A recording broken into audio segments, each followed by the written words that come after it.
Shalom Bapak Ibu, kita kembali akan merenungkan firman Tuhan. Mari kita berdoa. Bapa di sorga, terima kasih Engkau sudah membangunkan kami dan ada di pagi hari ini sebagaimana kami ada hanya oleh anugerah-Mu.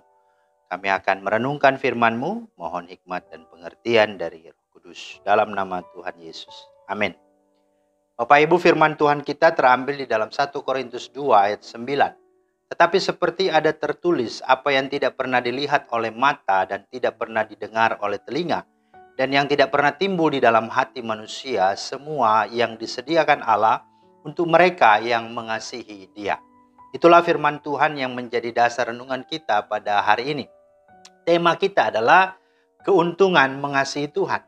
Keuntungan mengasihi Tuhan. Nah, bisakah kita disebut mengasihi Tuhan bila kita sendiri belum dikasihi Allah? Dan bila kita sendiri belum bisa mengasihi orang lain, di mana hati kita masih dipenuhi dengan kebencian, kepahitan, dendam, sakit hati, dan tidak mau mengampuni. Ada tertulis, jikalau seorang berkata, aku mengasihi Allah, dan ia membenci saudaranya, maka ia adalah pendusta. Karena barang siapa tidak mengasihi saudaranya yang dilihatnya, tidak mungkin mengasihi Allah yang tidak dilihatnya. Dan perintah ini kita terima dari Dia, barang siapa mengasihi Allah, ia harus juga mengasihi saudaranya. 1 Yohanes 4, 20-21. Ada juga tertulis bahwa kasih itu berasal dari Allah. Dan setiap orang yang mengasihi lahir dari Allah dan mengenal Allah. Barang siapa tidak mengasihi, ia tidak mengenal Allah, sebab Allah adalah kasih. Artinya saudara, orang Kristen hanya akan dapat mengasihi sesama dan saudara-saudaranya seiman dengan benar setelah ia lebih dahulu dikasihi oleh Allah atau lahir dari Allah, dan kemudian mengasihi Allah dengan mengasihi sesamanya atau saudara seiman lainnya. Nah, ada banyak keuntungan jika kita mengasihi Allah. Setidaknya ada 4. Yang pertama, ada surprise, ada mujizat, ada keberuntungan dari Tuhan. 1 Korintus 2 ayat 9 yang menjadi bacaan kita tadi dikatakan, apa yang tidak pernah dilihat oleh mata, yang tidak pernah didengar oleh telinga, dan yang tidak pernah timbul di dalam hati manusia, semua yang disediakan Allah untuk mereka yang mengasihi Dia. Lagi-lagi, untuk siapa itu adalah untuk mereka yang mengasihi Dia. Jadi, ada sesuatu yang Tuhan akan buat, yang kita tidak duga, yang kita tidak pikirkan. Tapi itu sesuatu yang akan mendatangkan kasih, mendatangkan sukacita, mendatangkan mujizat bagi hidup kita. Yang kedua, ada Tuhan yang turut bekerja, campur tangan dan memimpin dalam segala sesuatu untuk mendatangkan kebaikan bagi kita. Roma 8:28 berkata, kita tahu sekarang bahwa Allah turut bekerja dalam segala sesuatu untuk mendatangkan kebaikan bagi mereka siapa? Bagi mereka yang mengasihi Dia, yaitu bagi mereka yang terpanggil sesuai dengan rencana Allah. Lagi-lagi, kepada siapa Tuhan turut bekerja, Tuhan turut campur dan memimpin hidup kita dalam segala hal, itulah kepada mereka-mereka yang mengasihi Dia. Itu keuntungan yang kedua. Yang ketiga, tidak akan hidup dalam ketakutan. 1 Yohanes 4:18 berkata, di dalam kasih tidak ada ketakutan. Kasih yang sempurna melenyapkan ketakutan. Sebab ketakutan mengandung hukuman, dan barang siapa takut, ia tidak sempurna di dalam kasih. Jadi orang-orang yang mengasihi akan terhindar, akan dijauhkan dari ketakutan, dari segala hal yang meneror hidupnya. Semakin besar kasih kita kepada Tuhan, semakin hilang pula rasa takut yang menyerang kehidupan kita.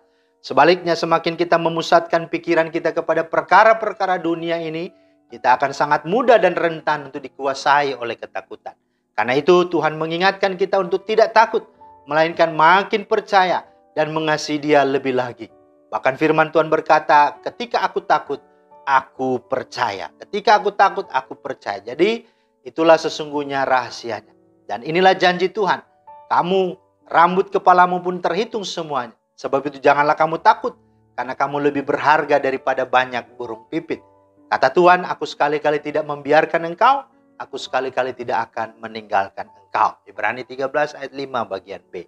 Dan yang terakhir, keuntungan ketika kita mengasihi Tuhan adalah kita akan diberikan kemenangan dalam segala persoalan kehidupan ini. Roma 8:31 berkata dan sampai 35. Sebab itu apakah yang akan kita katakan tentang semuanya itu? Jika Allah di pihak kita, siapakah yang akan melawan kita? Ia yang tidak menyayangkan anaknya sendiri, tetapi yang menyerahkannya bagi kita semua. Bagaimana mungkin Ia tidak mengaruniakan segala sesuatu kepada kita bersama-sama dengan Dia? Siapakah yang akan menggugat orang-orang pilihan Allah? Siapakah yang akan memisahkan kita dari kasih Kristus? Jadi jelas di sana. Bahkan dalam Mazmur 34:20 berkata, kemalangan orang benar atau yang mengasihi Tuhan banyak, tetapi Tuhan melepaskan dia dari semuanya itu. Maka saudara, orang benar adalah orang yang melakukan kehendak Tuhan, yang mengasihi Tuhan. Maka marilah kita betul-betul mengimani, percayai bahwa ketika kita mengasihi Tuhan dan dikasihi Tuhan, maka tidak ada yang membuat kita rugi, tidak ada yang membuat kita menjadi orang yang kalah dan gagal. Tapi sebaliknya kita akan beruntung, kita akan menjadi pemenang, kita akan sungguh mendapatkan berkat dan kemuliaannya. Kiranya Tuhan menolong kita dan memberkati kehidupan kita. Amin. Terima kasih Tuhan Yesus atas firman-Mu. Mampukan kami untuk terus mengasihi Engkau. Dan biarlah kasih-Mu itulah yang memproteksi, kasih itulah yang melandasi, memotori kami dalam banyak hal. Sehingga kami sungguh-sungguh boleh berkemenangan dalam segala hal. Demi Kristus kami berdoa. Amin. Demikianlah firman Tuhan hari ini. Kiranya menjadi berkat, selamat beraktivitas.